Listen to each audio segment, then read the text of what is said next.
Supreme court में वक्फ संशोधन अधिनियम 2025 को लेकर दायर की गई याचिकाओं पर सुनवाई हो रही है।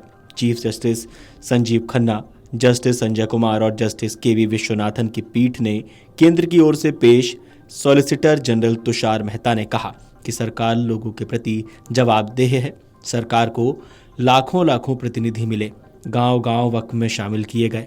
इतनी सारी जमीनों पर वक्फ का दावा किया जाता है, इसे कानून का हिस्सा माना जाता है। मेहता ने कहा कि कानून पर रोक लगाना एक कठोर कदम होगा और उन्होंने अदालत के समक्ष कुछ दस्तावेजों के साथ प्रारंभिक जवाब दाखिल करने के लिए 1 सप्ताह का समय मांगा। ये ऐसा मामला नहीं है जिस पर इस तरह से विचार किया जा सके। सुप्रीम कोर्ट ने कहा कि उसने कहा था कि कानून में कुछ सकारात्मक बातें हैं और इस पर पूरी तरह रोक नहीं लगाई जा सकती। सुप्रीम कोर्ट ने कहा कि वो नहीं चाहता कि मौजूदा स्थिति में कोई बदलाव हो। कोर्ट ने कहा कि जब मामला कोर्ट में लंबित है तो कोर्ट को ये सुनिश्चित करना होगा कि मौजूदा स्थिति में कोई बदलाव ना हो। सॉलिसिटर जनरल ने कोर्ट से कुछ दस्तावेज पेश करने के लिए 1 सप्ताह का समय मांगा और आश्वासन दिया कि बोर्ड या काउंसिल की कोई नियुक्ति नहीं होगी। बीते दिन कानून के कुछ महत्वपूर्ण प्रावधानों पर अंतरिम आदेश के जरिए रोक लगाने का प्रस्ताव रखा गया था। शीर्ष कोर्ट ने अदालतों की ओर से वक्फ घोषित संपत्तियों को गैर अधिसूचित करने, वक्फ में पदेन सदस्यों को छोड़कर अन्य गैर मुस्लिम सदस्य को शामिल करने और कलेक्टरों की जांच के दौरान संपत्ति को गैर वक्फ किए जाने के प्रावधानों पर रोक लगाने का प्रस्ताव रखा था।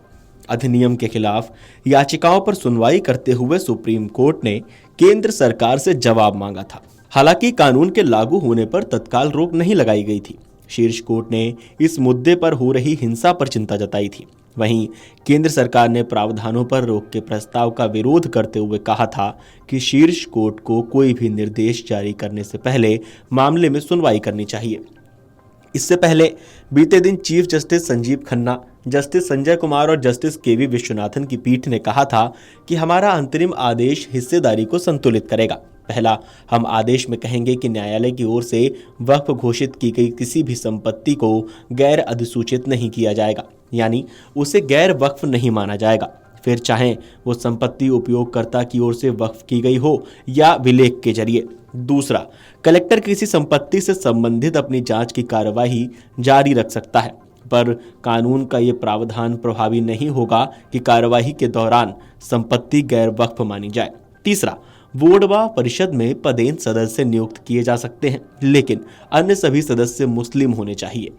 सुनवाई के आखिर में पीठ ने अंतरिम आदेश पारित करने का संकेत दिया, लेकिन उसने केंद्र की ओर से पेश हुए सॉलिसिटर जनरल तुषार मेहता के अनुरोध पर बृहस्पतिवार को भी विचार करने का फैसला किया। शीर्ष कोर्ट ने प्रस्ताव रखा कि अलग अलग हाई कोर्ट में वक्फ कानून 1995 को दी गई चुनौती से संबंधित याचिकाएं भी सुप्रीम कोर्ट में स्थानांतरित कर ली जाएं।